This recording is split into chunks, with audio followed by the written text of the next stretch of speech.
Hello guys, this thing is just berserk. I try to pull it up,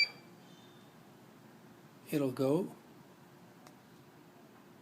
This is pit temperature setting. So I go for like 350 and then all hell breaks loose. No idea what's going on.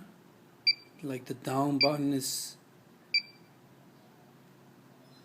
pit set 59 and there you go, all by himself. This guru is going nuts.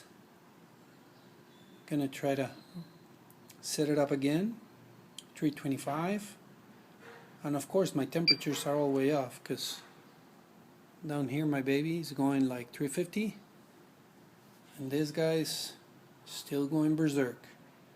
So I hope I can get a replacement unit. See ya.